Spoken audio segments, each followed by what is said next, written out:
लोकसभा के चुनाव 5वां चरण के अंतिम दिन उत्तर प्रदेश के मुख्यमंत्री योगी आदित्यनाथ पहुंचे पूर्वी चंपारण के बाबा सोमेश्वर नाथ की नगरी अरेराज व बेतिया लोकसभा क्षेत्र के सुगौली पूर्वी चंपारण के भाजपा प्रत्याशी राधामोहन सिंह व बेतिया से डॉक्टर संजय जायसवाल के पक्ष में सभा को किया संबोधित। हजारों हजार की संख्या में योगी को देखने व सुनने के लिए उमड़े लोग। लालू यादव, राहुल, कांग्रेस पार्टी सहित सभी विपक्षी दलों पर जमकर किया प्रहार। पाकिस्तान व अन्य इस्लामिक देशों पर भी किया करारा प्रहार। कांग्रेस पार्टी के घोषणा पत्र की जमकर की आलोचना। योगी आदित्यनाथ ने कहा कि पीएम नरेंद्र मोदी के नेतृत्व में देश मजबूत हुआ है। ये पहले वाला भारत नहीं है।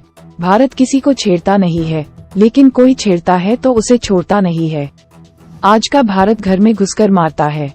विपक्ष के नेता पाकिस्तान के एटमी बम की बात करता है। जब पीएम मोदी देश में दहाड़ते हैं तो पाकिस्तान का कलेजा कांप जाता है। देश में मजबूत सरकार की जरूरत है। जनता ने मोदी जी को तीसरी बार पीएम बनाने का मन बना लिया है। वही कांग्रेस व राजद के गठबंधन पर हमला बोलते हुए कहा कि वे लोग केवल लूटने के लिए बना है। विपक्ष के पास न नीति है और न नियति है। ये केवल झूठ बोलने में माहिर है। इस बार एनडीए 400 से अधिक सीट जीतेगी। बीजेपी प्रत्याशी को जिताने के लिए सभी लोग अधिक से अधिक अपना मतदान कमल के फूल छाप पर करें। लोकसभा क्षेत्र मोतिहारी के मेरे सभी उपस्थित बहन और भाइयों, बाबा सोमेश्वर नाथ की इस पावन धरा को नमन करते हुए मैं आप सबका हृदय से अभिनंदन करता हूं, स्वागत करता हूं। और मुझे बताया गया कि आप लोग 12 बजे से यहां आए हैं।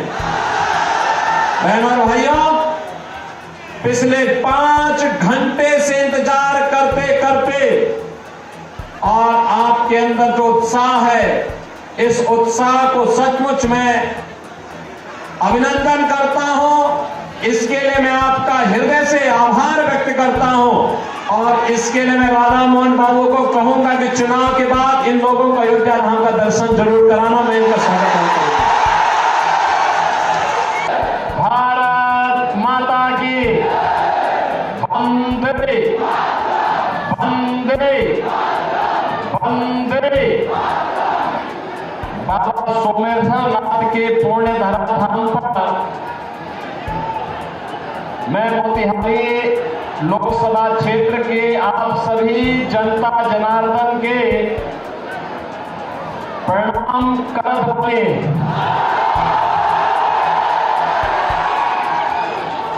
सदा नीरा नारायणी का आशीर्वाद आज सब पर बनल रहे।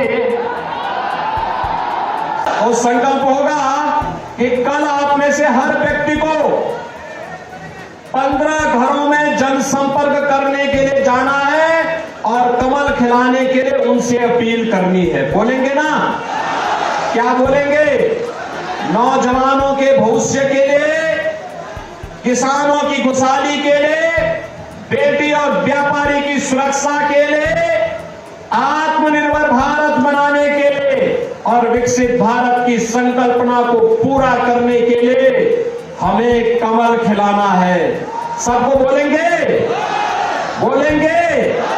और जनता को संकल्प दिलाना है जो राम को लाए हैं। हर एक नागरिक के मन में एक ही संकल्प है और वह स्वर और संकल्प है, वह नारा है कि फिर एक बार और अब की बार 400 पार। तो ये आरजेडी और कांग्रेस के लोगों को चक्कर आने लगता है 400 पार का नारा सुनकर के, क्योंकि दोनों मिलकर के भी 400 सीटों पे चुनाव नहीं लड़े। और ये लोग कहते हैं कि 400 पार कैसे होगा। तो जनता जनार्दन कहती है,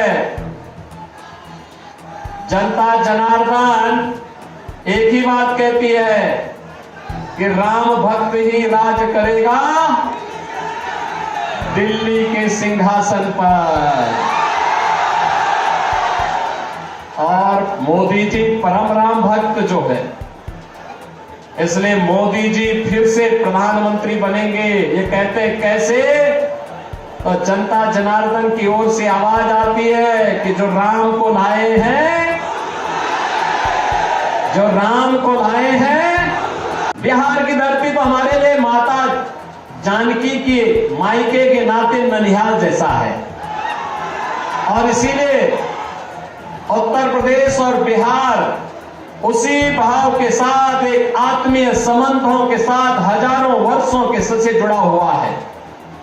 मुझे जब भी बिहार आना होता है मुझे बहुत अच्छा लगता है, आत्मा अभिभूत होती है, और आपके उत्साह को देख करके मुझे और भी आनंद की अनुभूति होती है। आज जब लोकसभा का चुनाव चल रहा है, छठे चरण का आज अंतिम चुनाव प्रचार का दिन है।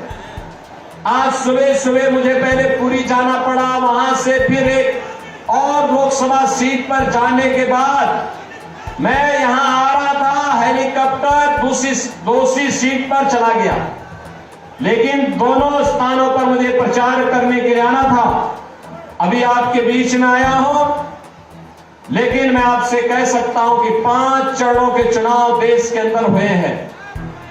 अब तक मुझे 12 राज्यों में जाने का अवसर प्राप्त हुआ है, और बहनों और भाइयों, मैं कह सकता हूं कि मोदी जी के समर्थन में पूरे देश के अंदर एक लहर अब मोदी सुनामी के रूप में बदल चुकी है। मैं तो आपसे यही कहने के लिए आया हूं कि राधा मोहन बाबू तो लंबे समय से सांसद के रूप में यहां की जनता जनार्दन की सेवा करते हैं। मैं देखता हूं, अगर दिल्ली रहेंगे, शाम को ट्रेन में बैठेंगे, सुबह फिर दिन भर यहां की जनता की सेवा करके फिर शाम को यहां से गोरखपुर या पटना जाकर के वहां से प्लेन से फिर दिल्ली, अगले दिन संसद की बैठक में भाग लेके फिर वापस अपने क्षेत्र में आते हैं, दिन भर सेवा करते हैं।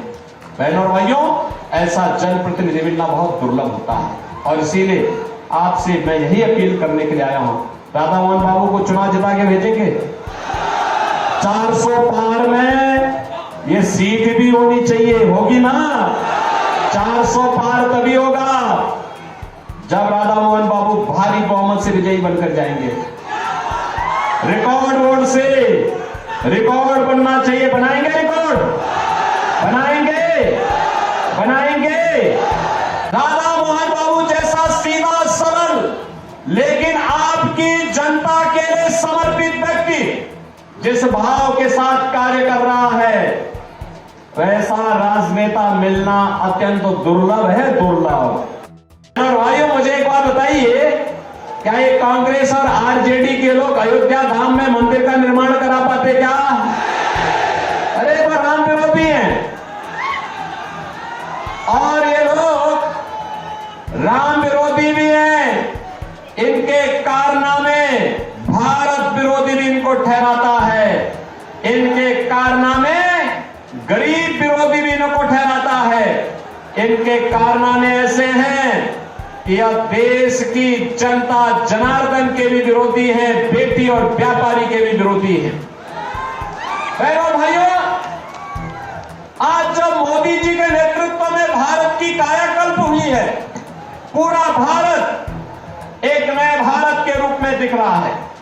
पूरे भारत के अंदर अगर आप देखेंगे, 4 लेन, 6 लेन, 12 लेन के हाईवे बन रहे हैं, एक्सप्रेस हाईवे बन रहे हैं, एयरपोर्ट बन रहे हैं, ट्रेन में अत्याधुनिक ट्रेन की सुविधा हो रही है, अत्याधुनिक ट्रेन की सुविधा आ रही है। वंदे भारत, अमृत भारत, नमो भारत के रूप में मेट्रो की सुविधा देश के अंदर अलग अलग सिटी में बढ़ती जा रही है।